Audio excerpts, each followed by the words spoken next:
aborde maintenant le Gabon. Les élections législatives se sont déroulées dans ce pays au lendemain du scrutin pour les locales et le premier tour des législatives. La présidence gabonaise a fait état dimanche d'un raz-de-marée pour le parti au pouvoir et un taux d'abstention élevé. On peut noter ce qui s'apparente, n'ayons pas peur du mot, à un raz-de-marée au profit de la majorité, a déclaré dimanche le porte-parole de la présidence gabonaise Ike Ngoni. Selon lui, le Parti démocratique gabonais PDG au pouvoir possède d'ores et déjà la majorité à l'Assemblée avec environ 80 députés sur 143 élus dès le premier tour dimanche. Est-ce que ce n'est pas hasardeux pour un porte-parole de président de faire cette déclaration quand la commission n'a pas encore proclamé? Non, cela dénote de l'esprit qui anime les gouvernants autour de l'organisation de cette élection. Je pense que ces élections constituent un enjeu majeur pour le pouvoir parce que c'était un pouvoir ébranlé au départ lors de la présidentielle.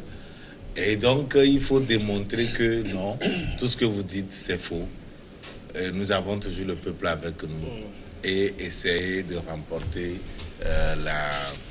la majorité au niveau du Parlement. Et étant donné que le principal opposant de ce pays qui devait faire un jeu lucide, étant donné qu'il était dans des milieux diplomatiques les plus élevés du continent, où il pouvait tirer plus de leçons du comportement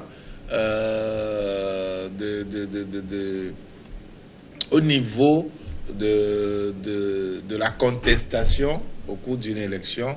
C'est lui qui s'est fait ridiculiser en se comportant comme un amateur, un primaire de la politique. Et il s'est ridiculisé au point de se mettre sur le banc de touche, au point où il ne peut même pas venir valablement animer encore la vie politique. Et du coup, le Gabon se retrouve, je veux parler bien sûr de Jean Ping, voilà, le Gabon se retrouve sans alternative crédible. Alors l'opposition, du moins c'est les militants, les partisans de l'opposition, ceux qui n'approuvent pas la politique de Bongo Fils, se sont complètement résignés et ont laissé le jeu se faire. Bon, étant donné qu'il n'y a pas d'alternative crédible devant, qu'est-ce qu'il faut faire? Il faut plutôt laisser ceux qui ont le pouvoir aller confirmer peut-être ceux qu'ils ont placés là-bas. Et donc, pour le Gabonais, c'est que les jeux sont joués d'avance. Et s'il faut aller contester même le régime d'Ali Bongo, on va le contester au profit de qui? Donc, le vote censure aussi n'a pas eu lieu et l'abstention a pris le dessus. Et donc, rien, il y a le pouvoir a misé et a gagné. Mais il y a toujours cette panique, cette crainte interne. Et c'est ça qui pousse les gouvernants à prendre le devant des choses et à déclarer victoire alors qu'il y a une institution qui devait le faire. Tout ça, c'est des gaucheries politiques. Et c'est en Afrique qu'on peut voir des trucs. Tu n'aimes pas tenir ce langage, mais il y a des choses qui dépassent l'entendement. David, est-ce qu'on peut considérer que le fort taux d'abstention est dû au boycott de Jean Ping? Bah oui, et puis c'est un message fort qui est adressé à Ali Bongo par les Gabonais. Moi, quand on parle de raz de marée, ça me fait rire. Parce qu'on ne peut pas faire un raz de marée quand il y a ce fort taux d'abstention. Oui, mais le porte-parole dit que le fort taux d'abstention, c'est ce qui s'observe généralement dans les élections qui ne sont pas présidentielles. Fort taux d'abstention, pas taux d'abstention. Fort taux, ça veut dire que les militants de l'opposition ont écouté le message qui a été lancé suite au boycott. Et ça veut dire que c'est quelques Gabonais qui ont élu ces députés. C'est-à-dire que ce n'est pas l'ensemble des Gabonais. Et ça veut dire que Ali Bongo et son Assemblée nationale vont diriger le pays sur la base d'une portion de Gabonais qui sont allés voter. Donc quand le porte-parole parle de raz de marée avec ce fort taux d'abstention, je pense qu'il y a une grosse contradiction là-bas. Il aurait pu trouver un autre mot pour... Et puis moi, je m'aligne un peu sur la position de Dimas tout à l'heure. C'est extraordinaire qu'à la suite d'une élection, un camp s'autoproclame vainqueur. La dernière fois, on en parlait ici. Je pense que c'est parce que en Afrique, la suspicion du vol des élections fait que les candidats prennent leurs dispositions au lendemain des élections. Le Cameroun et le Brésil... Comme ce qui se passe actuellement au Cameroun, effectivement. Oui. Le Cameroun et le Brésil ont organisé des élections hier dimanche. Ouais. Mais on connaît déjà les résultats partiels, en tout cas, les premiers résultats issus des urnes au Brésil. C'est le candidat de l'extrême droite qui est en tête là. Voilà. Et au Cameroun, on vous dit qu'il faut attendre 2 semaines. Non, mais on connaît d'avance. Alors que celui qui a gagné au Cameroun. Et la population votante du Brésil est peut-être 10 fois, 20 fois. Au Brésil, je pense qu'il y avait 143 millions de voix. Et donc, au Cameroun, il y en avait 8 millions. Quand ça se passe comme ça, c'est pas sérieux. Non, mais c'est un candidat de l'opposition qui réclame la victoire déjà au Cameroun. Maurice Kamto. Oui. Donc, le porte-parole du président gabonais devrait mesurer ses mots. Déjà, au Gabon, il y a une tension vivace. Sur le plan politique, il y a une grosse division après la dernière présidentielle. Il y a une profonde division au sein de la population gabonaise. Et les élections n'attirent plus au Gabon. La dernière présidentielle, on a vu ce que ça a donné. Il a fallu qu'on mette en berne une petite province originaire de... Voilà. Et c'est cette province qui a fait basculer les choses. Mais c'est comme... on a vu comment... C'est comme le Texas. On a vu comment ça s'est passé. Sous Bush et Al Gore. Ouais, sous Bush et Al Gore, non? C'est donc, comme le Texas. moi, je pensais que sur les 140 députés...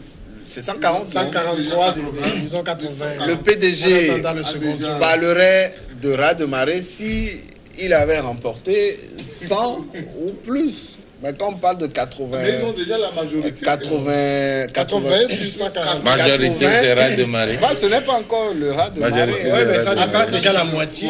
Oui, mais le raz de marée sur un fort taux d'abstention. Alors justement, Johannes, est-ce que ce qu'on retient, c'est l'abstention très élevée ou la victoire simplement?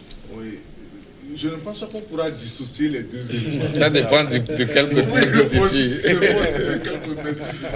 Je pense que la sortie du porte-parole du gouvernement, c'était quand même un coup de communication, d'accord, pour pouvoir expliquer un peu cet échec-là avec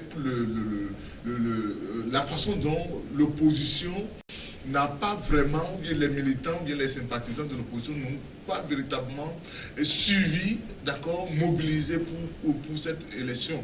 Vous voyez, il a dans ses explications expliqué même le pourquoi dans le camp de l'opposition il n'y a pas eu de mobilisation et autres.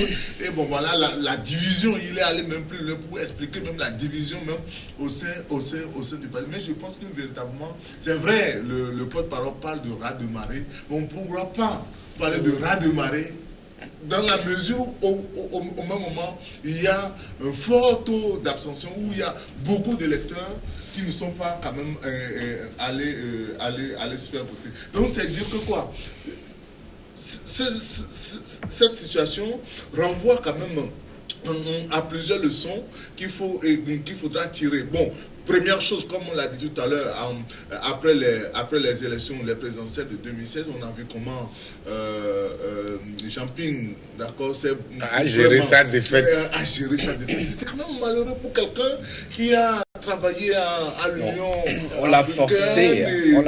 Avec tout ce qu'on quand même supposait comme contact. On l'a forcé à abandonner le combat. Non, mais il va faire quoi? Personne ne l'a forcé. Il va faire quoi? Non, mais à supposer, est-ce que les sacs ne l'a pas forcé?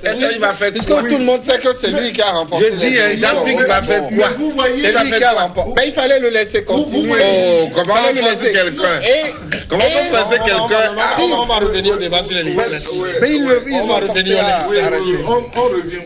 Donc je disais que le Jean-Ping a vraiment mal géré quand même sa défaite, entre guillemets, a mal géré sa défaite. Et aujourd'hui, pendant ces élections, on a vu que l'opposition était complètement fragilisée et que voilà, cela donnerait quand même véritablement du poids si Ping et son camp quand même allaient quand même à... Ping se considère comme le président. Voilà, il se considère Non, mais les élections sont les gagas en tête. Non, mais les élections, vraiment. Ils sortent des communiqués. Ils sortent des communiqués qui signent président de la République du Gabon, Jean-Ping. Ça veut dire que quelque part, ça ne marche pas. Parce qu'il est décollé de la réalité. Non, pas lui qui a gagné. Non, c'est pas lui. C'est pas lui. On ne peut pas tolérer ce désordre. Quel désordre? Votre président vous parle. Non, mais le désordre dont parle Dimas a été organisé par le camp du président Bongo à la suite de la dernière élection. Une autre question, c'est qu'il y a Dimas, il y a un militaire qui a témoigné, qui a dit j'ai été payé 20 000 francs pour voter en faveur du PDG. Et on a vu également des sapeurs-pompiers venir voter pour le PDG, disent-ils, parce qu'ils ont été payés. Donc, la fraude a aussi contribué, les achats de conscience, tout cela. Vous savez pas. C'est possible. C'est-à-dire, malgré tout ça, l'abstention était très forte. Oui, puisqu'il y a des camps toujours qui ne vont pas porter, c'est-à-dire des régions, des milieux qui ne vont pas obligatoirement porter le pouvoir dans le cœur. Donc, il va y avoir toujours ça. Et donc, les gens vont chercher à frauder. Mais ces fraudes sont possibles parce que le terrain a été abandonné par l'opposition. C'est de ça que je parlais tout de suite. Mais elles sont flagrantes. Que ce soit flagrant ou pas, les députés qui sont élus n'en demeurent pas moins des députés de la République gabonaise. On a élu des députés illégaux à part entière, des députés légaux, des députés légitimes qui vont parler durant leur mandat au nom du Gabon, au nom du peuple gabonais. Il faut élire un député au Gabon avec 20 000 francs. 30 euros. Il faut élire un député au Gabon. C'est leur parole quand même contre celui peut-être qu'ils mettent en cause, contre la parole de celui qu'ils mettent en cause. Bon, moi je dis la réalité au-delà de tout. Qui est député aujourd'hui au Gabon? C'est ceux-là qui sont proclamés députés. Quand on prend un député, on ne voit pas l'étiquette de celui qui t'a voté, le nombre de ceux qui t'ont voté ou pas. Non, un député, c'est un député. C'est fini. C'est fini que ce soit 20 quoi là, ceci. Ali Bongo. Il est député. Le camp d'Ali Bongo n'avait plus rien à prouvoir. Le problème, c'est quoi? Le problème, c'est que c'est en quelque sorte ce qu'on vit dans ce pays. Déjà.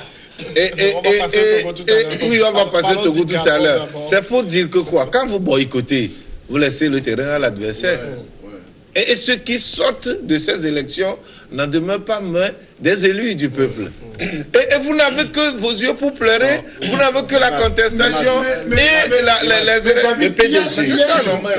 Je souhaite quand même ajouter, je pense que les législatives, c'est une élection où quand même la classe politique devrait être mobilisé. Parce que là, c'est que le peuple a la voix. C'est-à-dire que vous allez dans vos régions, dans vos circonscriptions électorales, vous allez faire parler vos... C'est une élection.